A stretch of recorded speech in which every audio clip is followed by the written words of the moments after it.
तो ये कहानी है मेरे फ्रेंड राहुल की, जो कि छत्तीसगढ़ से बिलोंग करते हैं। राहुल पेशे से एक वार्ड बॉय है, जो कि छत्तीसगढ़ में एक हॉस्पिटल में वर्क करते हैं। उनका काम था मुर्दाघर में मुर्दों को पहुंचाने का। तो सर्दियों का टाइम था गाइस, यही रात की शिफ्ट थी राहुल की। तो उसका काम था मुर्दे को एक हॉस्पिटल से मुर्दाघर तक पहुंचाने का। तो वहाँ दो लोग काम करते थे। तो वो दोनों पार्टनर थे, फ्रेंड्स थे दोनों।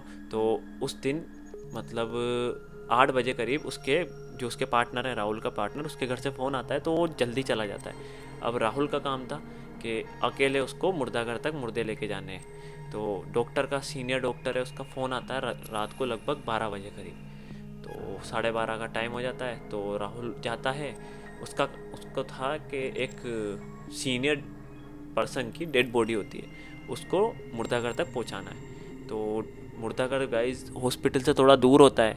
तो राहुल बोलता है कि ठीक है, मैं लेके जाऊंगा, कोई दिक्कत नहीं है, क्योंकि उसका पार्टनर छुट्टी पे होता है।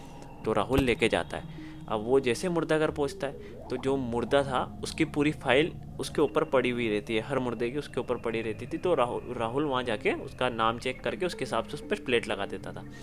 तो जैसे वो मुर्दाघर का फ्रिज ओपन करता है, तो जब वो लाश को लेने के लिए पीछे देखता है, तो वहाँ से लाश गायब थी। तो राहुल एकदम शॉक्ड हो जाता है।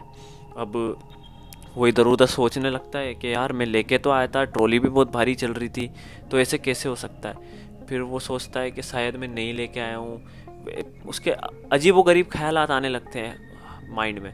अब वो हॉस्पिटल में किसी को फ़ोन भी नहीं कर सकता था, क्योंकि उसका फ्रेंड भी छुट्टी पे था।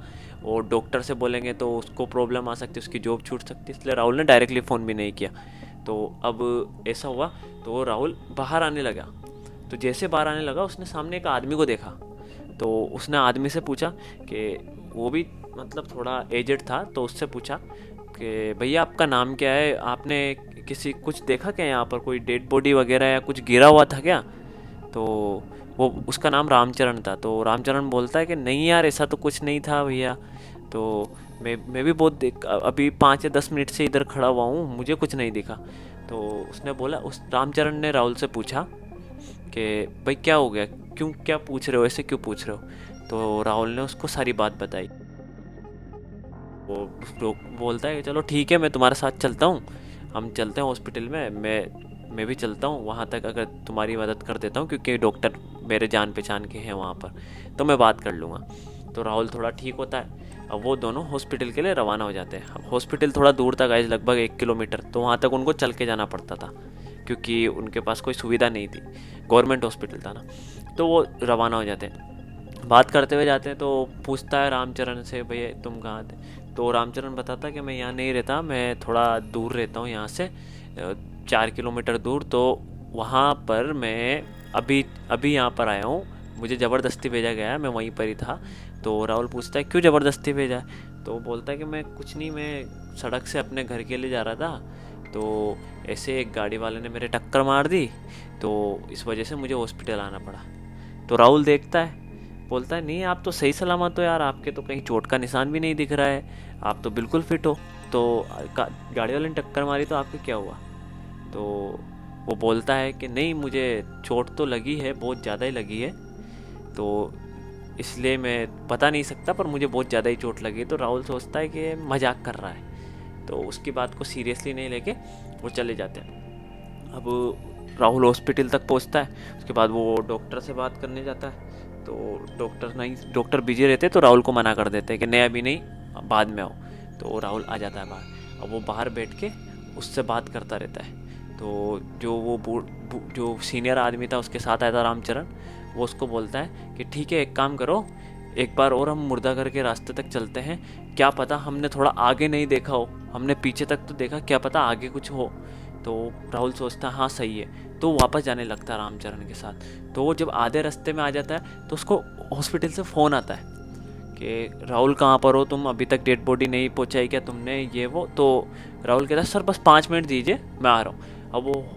अब वो ढूंढता है, इधर उधर नहीं मिलता है। अब वो वापस मुर्दाघर में चले जाता है।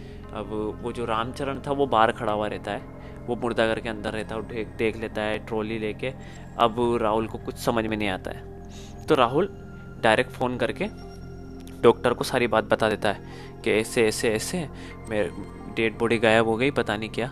तो डॉक्टर बोलता है उससे कि क्या तुम ड्रिंक करते हो, ये है वो है, तुम्हें कुछ समझ में नहीं आता, ऐसे कैसे डेड बॉडी गायब हो सकती है, उसको खरी खोटी सुना देता है।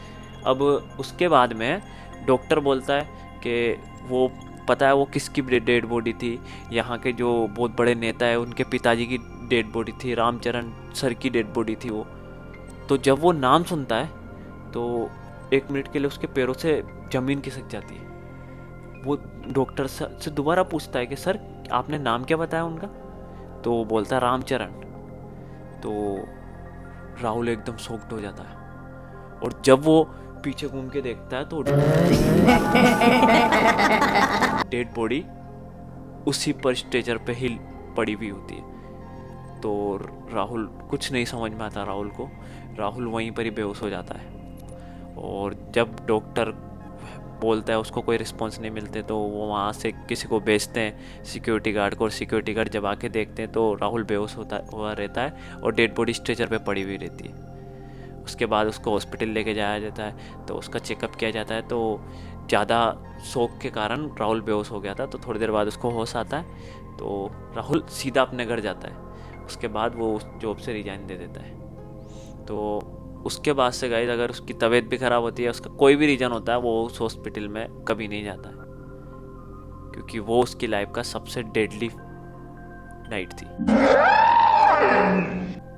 और काफ़ी ऐसे मेरे रिलेटिव्स हैं जिनके साथ काफ़ी घटनाएं घटी हुई है, क्योंकि मैं राजस्थान से हूँ ना गाइस, इसीलिए।